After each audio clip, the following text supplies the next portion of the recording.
right? And the more ignorant. Okay. My video ran out. Now, combined with invocations to shooting one's teachers, we're now going to on to other concerns. Looks like 4:09. Oh, what are we doing here?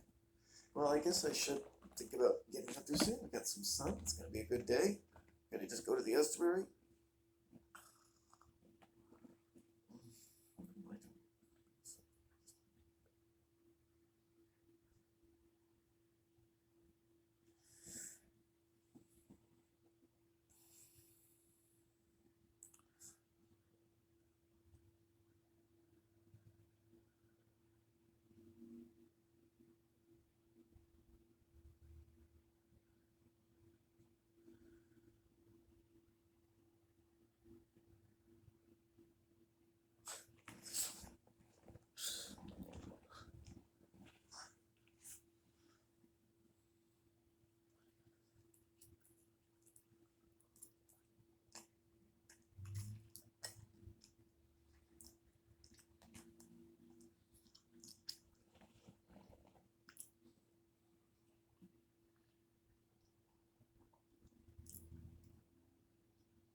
I just thought of something to write BC Transit because their buses come right through here, right?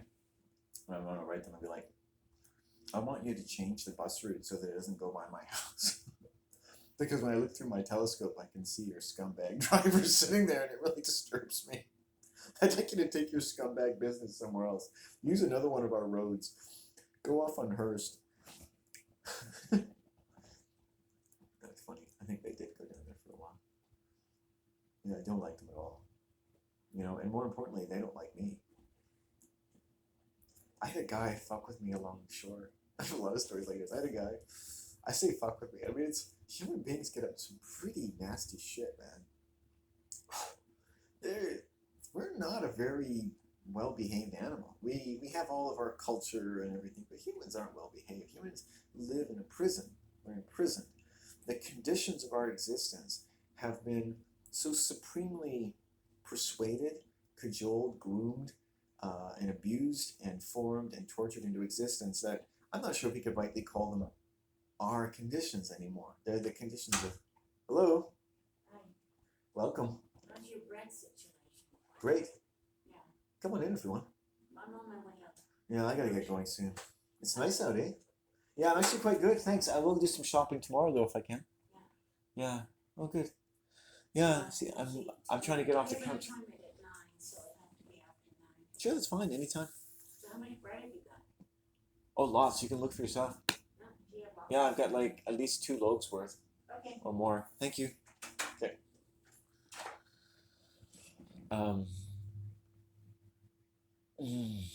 Yeah, human conditions, right? I mean, everything. If you're going to enjoy your life, right?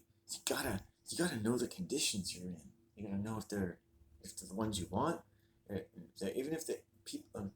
The one thing we can rely upon is that all human beings, say, let's say in Canada, are living under a lot of the same conditions, even in respect of region, climate, what have you, living in a lot of the same conditions, and we call those conditions the political conditions, or the cultural conditions, but they're also the prison conditions because culture and politics is really part of the prison. Culture and politics is part of the prison, religion, and it's part of the business. And the prison is all the business of the world is the prison business. Prison is an industry. You ever wonder how prison could be an industry? If you've ever had that question, you've had the question that opens up every mystery about human existence in all human conditions in the last 500 years, is how do prisons make money? This is how they make money. The whole world, all of our culture, our language systems even, are made to be prison languages. The English language is a prisoner's language, right? That's why laughter is part of the word slaughter, right? Man, right, means death. It's like the mother of death. Man is the mother of death. An is death, right? And it's born in the Vesica Pisca. like a mother. Mon is death. Hey, Mon, or Mon, or the Mon, M-O-N, Mon, M-O, Mon, the Mostar, the demon, the monster. Go to your motel, the Roach Motel, right? Because you think that's, right? Because you're considered a pest. Legally, you're considered a pest. A monster is like a pest who cannot inherit or own property. So all these people who think they are property owners, they call themselves property owners. And that's great. I'm glad they feel good about that, whatever they've done, like they've worked that out for themselves. But they can't really own property. Not in the way that property is really owned, because they're owned. So they're the property. When they own property, they are the property who owns property. When your parents own property, they are the pest, the monster who can own property. The monster can't really own property, but the monster can be given the illusion of ownership. And that makes the monster feel better. And it makes them a better monster. It makes them a better resource. They manage the resource by putting you in a neurolinguistic prison, that you never really touch the reality of what's really going on in your life as an animal. You've been convinced, and you're such a sophisticated animal. We're so aware. We talk about life after death and this and neurolinguistics and fucking cocks and penises and vaginas and cars and wars and right? Right? Better dance and make it look good. Fucking smoke a cigarette, make it look good. Live your life and be good and make it look good. I'm a good person. I'm a good person. I'm doing this. I'm a good person. Ooh, look at that. My children are coming. Ooh, look at my grandchildren. Life is just going on so quickly. Yet at the same time, you're living your life, wonderful it is, in a prison. And so when I talk about things, there are things that are around all the time. People live with them. They know them. Your body has to know them, but you don't say them. You don't say the names of your enemy. So you look at a roach motel, right? A motel is for roaches. It's for pests. Motels are for pests. The people who use the roach motel is a roach, is a pest, is a human pest, right? Pesto. So man is the mother of death.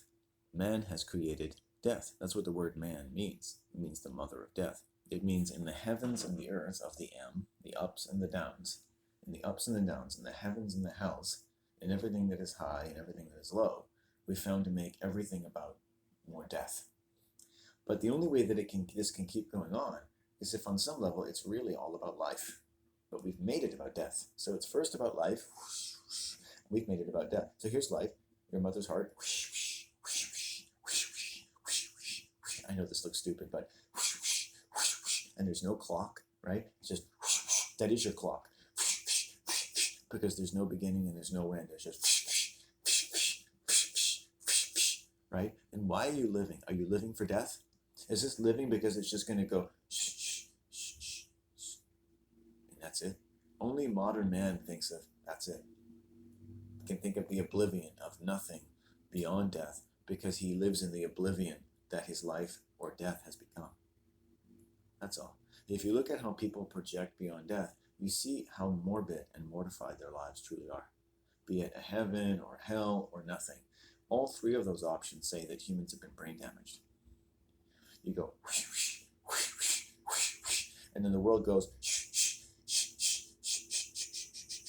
and puts you in here. Now it becomes the contractions of death from life. Right, and that's business goes on here. Business is not this. These are all your full labors. And all of this, you're also working to get this. That thing that you had that you call, oh, that's just childhood. That's just in the womb. I just had life in the womb. I just had reality in the womb. I just had the power of life beyond death in the womb. But that was just a womb, and I was just a child. Now I am a big person. Now I've got responsibilities. And when you're a child, you see things like a child. And when you're a man, you see things like a man. But really, you have become death.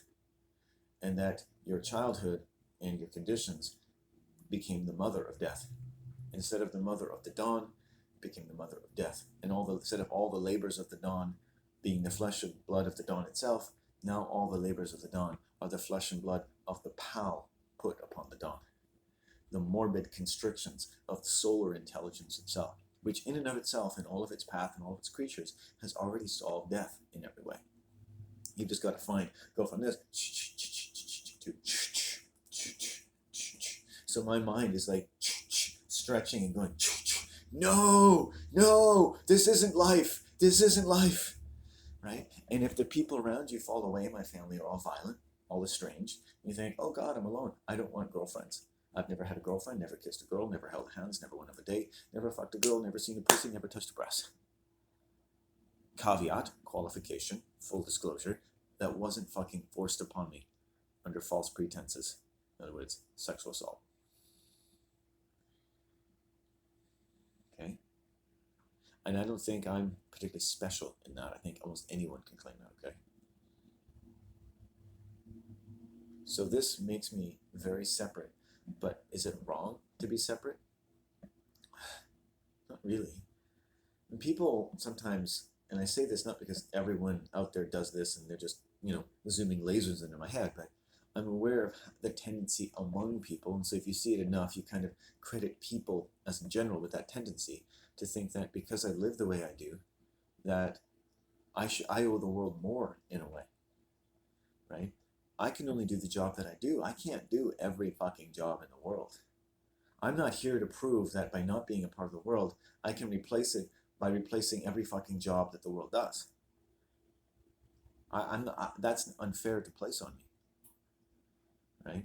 And as much as you can't really leave the world, you can't really make up for the loss of the world, which we are altogether dependent upon, as it is, as it was, or as it could be.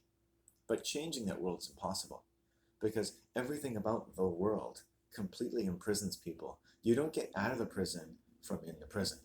You can only get out of the prison from outside of the prison. And when you're a child, you weren't in the prison. So you got to use your childhood. You got to use the sound of your mother's heart to get out of the prison, to go back in time, but also to go forward in time, right?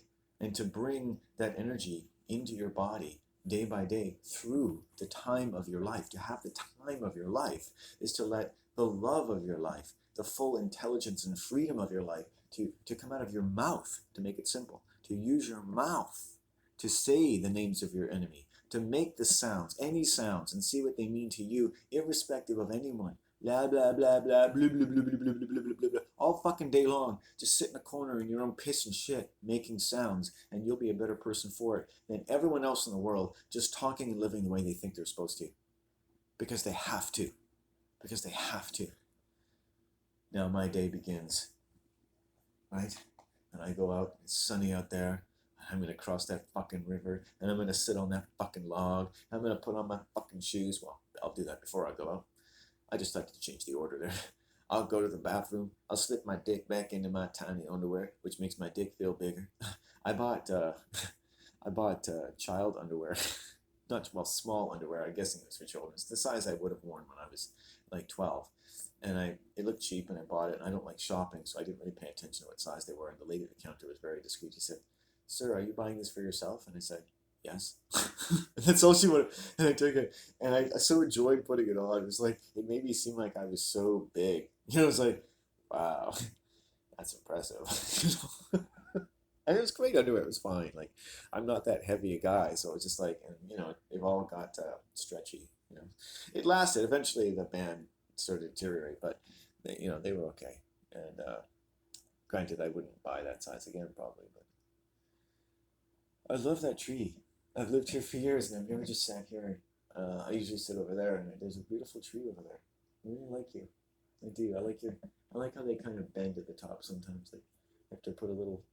Are you going well? Wonderful world we must live in. Do you think you can be using our language, let's say using English, but using employing the use of different genres of knowledge, which I could explain in the English language, but I'll just give you an example of a different genre of knowing. A genre. I don't think there's an English concept for it. I don't think there's a concept for it in the world, so I'll just call it a genre of knowing. Could the trees, as amazingly intelligent sentient creatures who have been around for millions of years and are basically our family, or relatives of the trees, we didn't swing on them, by the way. We grew like them. We still grow like them. We're very related to them. But also all animals related to the trees too. Like, trees contain all knowledge. They contain the richness, and they're like us. They can communicate with all the spirits. They contain the spirits of many creatures. Why the natives use totem poles. It's not just also We're aware that trees speak of many things, and so do we, because we're of the trees. That's why we have limbs and roots, and strong and flexible. And you know what? If worse comes to worse, we can use us to put logs in the fire, and we do bring a kind of warmth to the world, do we not? And imagine, in terms of a genre knowing, the trees could have a lot of awareness of our lives, but it would be in completely different terms than what we are accustomed to. So do you think the trees are surprised by any of our activities, even though, from our perspective, in a sense, they are totally unaware of our activities, because they don't experience our activities or understand them in the way that we do. They understand them from a different genre of knowing. They still completely understand them. We, as white people, will study what we call a distant culture. We say, we now know so much about these people. But you don't know what they know. You know what you know and what you think you know about them, using your perspective and your language and your way of life. So one way of life goes to study another way of life. There's all kinds of infidelities. We do it as humans. We think, oh, we study ants, we study spiders, we study this, we study that, we study each other. I know about you, I know about this because we've studied you, we've studied you, we've studied you. But all those creatures have their own language. We assume that our genre of knowing is at least comparable to their genre of knowing, when in fact, we often make ourselves look quite stupid. I mean, how many of us really know what life is like for an eagle? Do you really know what eagles are? Eagles are people. When I see scientists who don't understand that eagles are people, I thank you for all of your knowledge of eagles, but you clearly know nothing about the eagle people. You've never actually been around the eagle people. You've never socialized with them. And now and then they will socialize with you when they're in the wild. Doesn't mean that they aren't thankful when you help them or mend a broken wing or anything like that. But eagles are people. You treat animals like people and you treat them better. Now, it doesn't mean treat them the way you treat people. You treat them like animals. You treat them according to their nature. If we treated people better, it would be okay to treat animals like people, because you'd automatically treat them like their own people. But when we treat people like people, we don't treat them like they're their own people. We treat them in a colonial sense.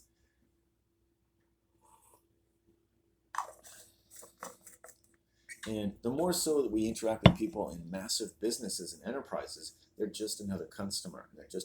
And the customers, like you and me, we make ourselves available to playing that role. And we thank them for smiling at us as they smile for millions of other people every day. Right? I mean, how can they really care that much about you? But they want to enjoy the interaction. And as much as you and they are going to enjoy it more if they smile and they're friendly to you, then everyone has a nice day. But that doesn't mean that they really know you or you know them. You've just had an enjoyable interaction within the context of a business exchange. In fact, the culture itself is a business. And a lot of people and how they behave all the time is really more to do with business than it is to do with human nature. And so humans can't always be trusted to treat other humans like humans. It's sort of like love your neighbor as you love yourself. Treat as people the way your people would like to be treated. But if your people as human are treated badly, and you treat an animal like a person, when people treat their dogs like people, they end up abusing their dogs, because they themselves are abused. Because when you treat someone like a person, you don't treat them according to their nature. Whereas when I say eagles are people, I mean to be fair to their nature, their complete nature, in and of itself, defined by them, that they may choose to show me.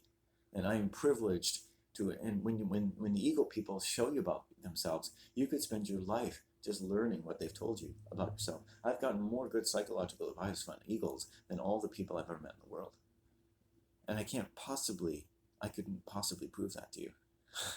You have to just go meet the eagle people, or the deer people, or the cloud people, or the stone people, right? You got to meet them at their level. Otherwise, they won't talk to you. Okay? And if you can hear God say, oh, God told me something, then maybe the stones could tell you something. The fucking stones are right here. They're not like, we need to kill one of your people every spring because we need to exert the dominion of kingship over you. No, they're not fucking morons. People who are king don't need to prove it all the time by persuading the masses into all kinds of awful things about themselves. So the trees could know everything about us, but to access it, we would have to see how trees think. A doctor, a white doctor in the world, a genius, might know more about me than I know about myself, But how would I ever access that if I don't know the doctor? I don't know his nature. But because I know human nature, I would probably be very credulous and suspicious that any particular doctor thought he knew me so well. A lot of children get brought to doctors, mental doctors, emotional doctors, who, and unfortunately, even if they start out with the right intentions in any given session or in their career, they lapse into a very patronizing way of arbitrating for how their victims or their clients should feel and talking over their nature, right? The constraints of business and time and the transactional nature of profit-based human charity or goodwill makes it impossible for people treated by doctors for anything to feel respected in their nature. More than anything, they're probably just going to tell you what you are and tell you how you should think about yourself, right? These are very narrow-minded people, because everyone becomes narrow-minded, because they're fitting through a very narrow space every day. They're living and talking and thinking in a way that they've been constricted, they've been domesticated, right? And it's good that they have something to do in their job and a sense of purpose, and it has vision, and we're doing this and we're helping children. But do you really know you're helping them? Do you find out 10 years later to see if it really helped them or not? You just have the faith that you're helping them. And I know, because I've studied psychologists. I've studied the very top of psychology and where it all comes from. And the people who invented it are basically telling you what I'm telling you. But you don't fucking listen to them. And they're like, yeah, that's what we invented it to do. Invented it to be a religion. At best, they'll be patronizing you, or they won't do anything worse than that. It's insulting. Don't ever go to them. Don't go to anyone who calls himself a healer. Because no one in their right mind, you can start saying things about the English language, like no one, it doesn't matter what world we live in, no one who is a true human animal would ever call themselves a healer. They would never do that. Or a psychologist. Or say that, I have some special way to help your mind. Just give me 5 or 10 minutes and tell me about your mommy. Fuck you. Fuck you. Fuck you, you know a fuck all about me. And I'll put that on my fucking headstone if I have to. Fuck all, you didn't know a fucking thing about me. I don't care if you've watched 10,000 of my YouTube videos and read all of my books. Fuck you, you fuck know nothing, you stupid fuck. The only thing you can know anything about is you, if you're fucking lucky. And you better fucking practice now, and every day the rest of your life. And you'll live better for it. I'm helping you. Beautiful minds that we have. Anyway, it's a beautiful, I should get going. I really shouldn't just talk about it. I really should do it. I don't know if I've ever been happy. I don't know if I've ever been free. I don't know if I've ever been happy. I don't know if I've ever been free. I don't know if I've ever been happy. I don't know if I've ever been free. Long I've roamed over these valleys, and many a river has said this to me. Where is heaven? Where is love? Where this river and its blood move so sure that who can say whence comes the world day by day? Sure we move, and sure we grow. In time we see passes so slow. We capture the light, the warmth in our hearts, and we think always how cold and distant the stars. Where were the days when the stars fell from the sky They fell to their home in the heaven of the mind. They sat like the song and the cradle of our mind. And they sang to our children sweet lullabies. Oh,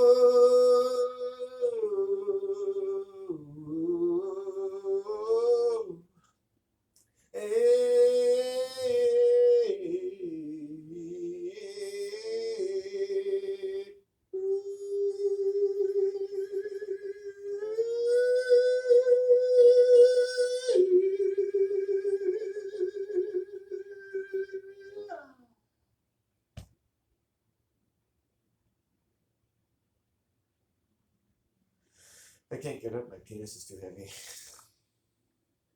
It's like the hammer of Thor. Only a noble man can pick it up. Sometimes I just can't get up until my nobility returns. Wait, there we go. I think I can do it now. I'm picking up Thor's hammer. Oh, there we go.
Okay.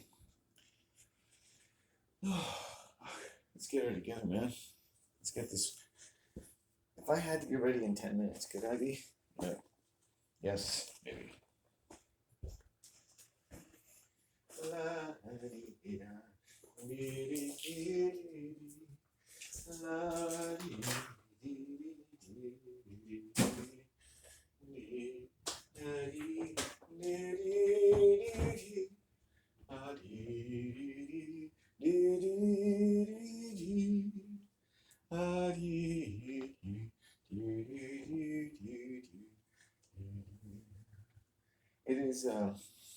a world where people can do wrong that is not wrong. And what happens when someone does you wrong, but it's not wrong to them? It's never wrong to them, is it? It's not wrong. And you never get an apology.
And the world is so psychopathic that if you study it that way, you will have no trouble seeing that people are psychopathic. They will testify to it all the time. And let's just make it simple. Where they are violent, where violence can be seen to exist, we can find, and maybe not, you might want to not pick on people close to you in your workplace, but you will find any number of people operating perfectly normally, culturally, because culture normalizes violence, and it's meant to. It's a part of the business, the prison business of the world. Culture is a part of prison, right? Culture is a part of the prison. And so it normalizes. So you see the violence. You may start to see the violence going to move through different layers of the so-called culture. And that many people, even operating culturally, or the way they're supposed to, or the way they're taught, are allowing violence to happen. Right? And so they themselves take part in psychopathy. Right? What kind of psychopaths are we talking about here? You can call them passive psychopaths. You can say they're effectively or ostensibly psychopathic, theoretically psychopathic, prospectively psychopathic, seemingly psychopathic. They have made themselves vulnerable, perhaps. Again, we always want to find agency in there. Maybe they've made the mistake. Maybe we've made the mistake of making ourselves vulnerable to among the many enterprising exploits to which we lend our minds, our flesh and blood, our time, all of our lives, our children, right? And you say that, love something worth dying for. If it's something so great, isn't it worth living for? Right? If someone said to me, hey, you need to go join the big army, it's like, it's worth dying for freedom. It's like, maybe freedom's worth living for.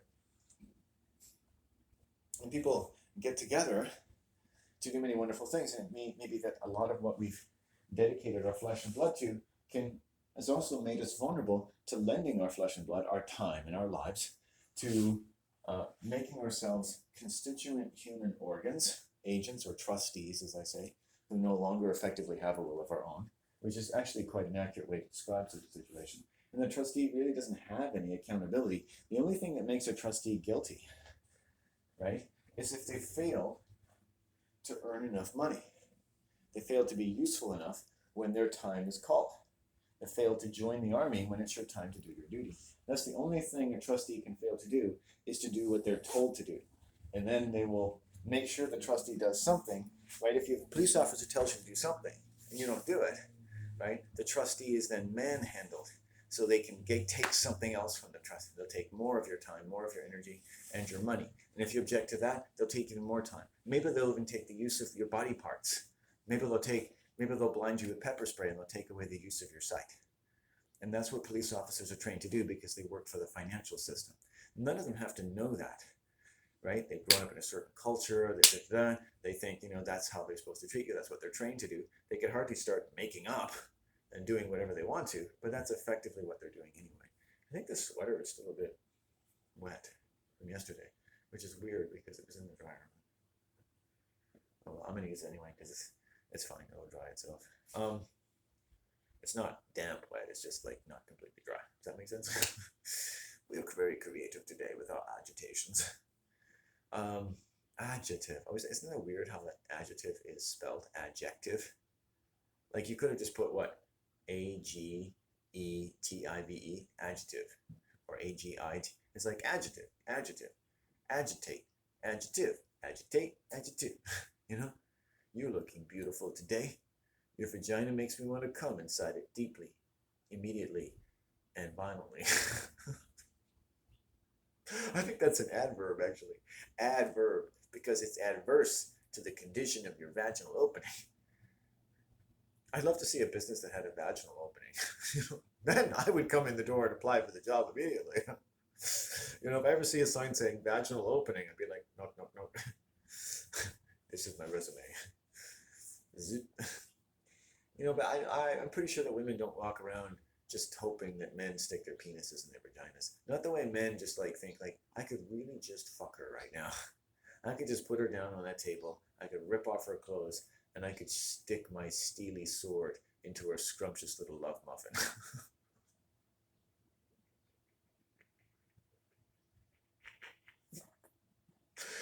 I'm not saying any man would really want it. It's like, oh, do you really want to do it? It's like, no, not really.